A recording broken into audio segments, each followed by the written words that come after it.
Mesdames et messieurs, bonjour et bienvenue. Dans la vidéo précédente, nous avons parlé des atomes. Aujourd'hui, nous allons parler de la structure électronique des atomes. D'abord, lorsqu'on a défini l'atome, on a aussi parlé des constituants d'un atome, c'est-à-dire de quoi est constitué un atome. On a dit qu'un atome est constitué d'un noyau. Et autour de ces noyaux-là, il y a les électrons qui sont en train de tourner. Maintenant, dans cette vidéo, on va voir les électrons qui tournent autour du noyau-là. Est-ce qu'ils tournent en désordre ou bien ils tournent en suivant un certain ordre? En fait, si on a un noyau, il y a certains électrons qui vont tourner très proche du noyau. Il y a d'autres qui vont être un peu éloignés du noyau. En suivant leur orbite, en suivant ces cercles-là, ils ne vont pas sortir en dehors de leur cercle quand ils tournent. Il y en a qui vont tourner un peu éloignés. Il y en a qui ont aussi leur couche électronique qui est là. Il y en a d'autres qui ont leur couche électronique qui est ici. Donc, ça veut dire que les électrons ne tournent pas en désordre autour du noyau. Ils tournent en suivant un certain ordre. Alors, les chimistes ont ainsi décidé de donner des noms à ce qu'on appelle les couches électroniques. Les cercles que vous voyez là, chaque cercle a un nom. Le cercle le plus proche du noyau là est appelé la couche électronique K. Celle-là, c'est L. Celle-là, c'est M. Il y a aussi N. Il y a O. Il y a P, Q et R aussi. Donc, c'est-à-dire, ça dépend en fait du nombre des électrons que contient un atome. Alors, certains atomes contiennent un grand nombre d'électrons, d'autres contiennent un petit nombre d'électrons. En tout cas, ça dépend du nombre des électrons. Donc, même si on a un 100 électrons, un atome qui a 100 électrons, on va départager ces 100 électrons-là sur ces couches électroniques-là pour voir combien d'électrons tournent ici, combien d'électrons tournent sur la deuxième couche, sur la troisième couche, sur la quatrième couche, sur la cinquième couche et ainsi de suite. Alors, ça c'est la case quantique qu'on appelle la case K. Il y a la case L, il y a la case M, il y a N, il y a O et ainsi de suite. Maintenant, ces cases quantiques-là ont des numéros qu'on appelle les numéros quantiques. Donc, le numéro 1, ici, le numéro 2, le M c'est le numéro 3, le N c'est le numéro 4, le O c'est le numéro 5. Pour vous dire que pour remplir les nombres d'électrons sur l'autre là, sur une couche électronique, il faut respecter les numéros des cases quantiques, autant pour moi. Alors, nous allons voir maintenant à travers ces exemples-là, comme on a le carbone, il a 6 électrons. Donc, comment on va départager les électrons-là sur la case quantique? Comment on va départager les 17 électrons pour le chlore sur la case quantique et comment on va partager les 55 électrons du césium sur les couches électroniques qui sont là ici. Donc pour cela, nous allons appliquer le principe de Pauli. Pauli est un chimiste et il a inventé en fait une formule. Sa formule, bien qu'elle est limitée, mais elle va nous aider à remplir les couches, certaines couches électroniques pour certains atomes du tableau périodique des éléments chimiques. Mais la vraie règle, c'est la règle de Kleczkowski. Donc, on ne va pas voir ça ici. On va voir que le principe de Pauli. Le principe de Pauli dit quoi? Chaque case quantique ou chaque couche électronique doit respecter la formule de n élevé au carré. Ça veut dire que n, c'est les numéros des cases quantiques. Vous voyez?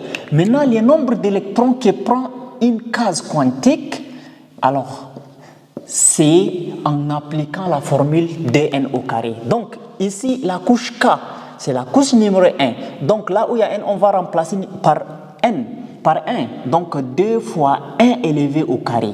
1 élevé au carré, ça donne 1. 1 fois 2, ça fait 2. Donc, c'est-à-dire, la couche la plus proche du noyau, là, va toujours prendre 2 électrons. Alors, maintenant, pour n égale à 2, donc on va avoir 2 au carré. 4 fois 2, ça fait 8. Donc, la couche, elle va prendre 8 électrons. Pour n égale à 3, ici, donc 3 au carré c'est 9, 9 fois 2 c'est 18. Et ici, 4 au carré 16, 16 fois 2, 32. Et 5 au carré 25 fois 2, ça fait 50 et ainsi de suite. Alors, c'est comme ça qu'on va remplir les couches électroniques. Maintenant, ici, nous avons des exemples. Donnez la structure électronique des atomes suivants. Ici, nous avons le carbone. Le carbone, nous avons C, Z est égal à 6. Z, c'est le numéro atomique. Le numéro atomique correspond au nombre des protons et au nombre des électrons. Maintenant, quand on nous demande de déterminer la structure électronique du carbone, c'est-à-dire que le nombre des électrons que prend la couche K, le nombre des électrons qui prend la couche L, le nombre des électrons qui prend la couche M et ainsi de suite. Donc je vais écrire C si je vais donner la structure électronique, entre parenthèses Z égale à 6, et je vais dire K, la couche K. La couche K, on a que 6 électrons. La couche K va prendre combien? La couche K va prendre 2, donc K entre parenthèses au carré, comme ça je vais écrire. Donc c'est-à-dire la couche K prend 2 électrons. Maintenant la couche L va prendre combien? La couche L devrait prendre 8. Mais ici nous n'avons que 6 électrons. Déjà la couche K a pris 2. Il reste combien? Il reste 4. Donc la couche L pour l'atome de carbone, ça prend seulement 4 électrons. Pour vous dire que pour l'atome de carbone, nous avons les noyaux, nous avons ici la première couche, elle prend 2 électrons, ça c'est elle. La deuxième couche, elle prend 4, 1, 2, 3, 4 et les noyaux et les électrons tournent dans cet ordre-là autour du noyau. Maintenant ici, le chlore, Cl, nous avons Z égale à 17. Donc c'est-à-dire que la couche K va toujours prendre 2. La couche L va prendre 8. Maintenant, la couche M devrait prendre combien? La couche M devrait prendre 18. Mais quand on a pris 2 ici, on a pris 8 ici, qu'est-ce qui reste? Il reste 7. Donc, c'est-à-dire la couche M va prendre seulement 7 électrons. Et ça veut dire que ici nous avons les noyaux. Donc, la première couche va prendre 2, la deuxième couche va prendre 8, la troisième couche va prendre seulement 7 électrons et c'est comme ça que ça tourne autour du noyau. Donc c'est facile comme ça. Maintenant, le césium. Le césium, Z égale à 55, c'est-à-dire le césium, lui, il a 55 électrons. Donc la couche K va prendre 2.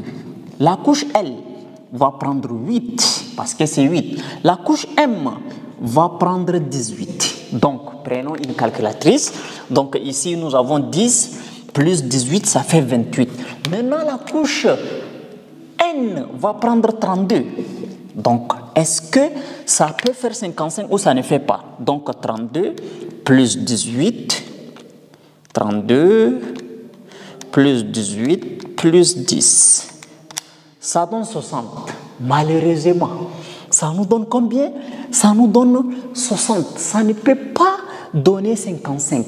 Donc, c'est-à-dire qu'ici, on va faire 55 moins 28. 55 moins 28, c'est-à-dire que lorsqu'on donne ici 2, on donne ici 8, on donne ici 18, il reste 27 électrons. Vous voyez, ça reste 27 électrons. Donc, il ne faut pas penser que la couche N va prendre 27 électrons. Voilà ici les obstacles. Il faut vraiment comprendre ça. C'est-à-dire que si la couche L prend 8, on lui donne 8.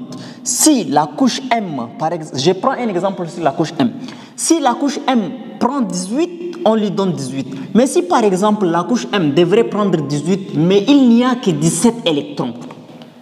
Si la couche M devrait prendre 18 électrons et il y a seulement 17 électrons, on ne peut pas donner les 17 là pour la couche M. C'est-à-dire on va revenir en arrière pour voir. La couche L là, prend combien? Prend 8. Donc, comme ici, la couche M devrait prendre 18, mais il n'y a pas 18, il y a 17, on va lui donner les nombres d'électrons de la couche précédente. On va lui donner 8. Vous voyez, on lui donne 8. Et ce qui reste, on va donner à la couche suivante et ainsi de suite. Donc ici, c'est-à-dire que là, la couche N devrait prendre 32 électrons.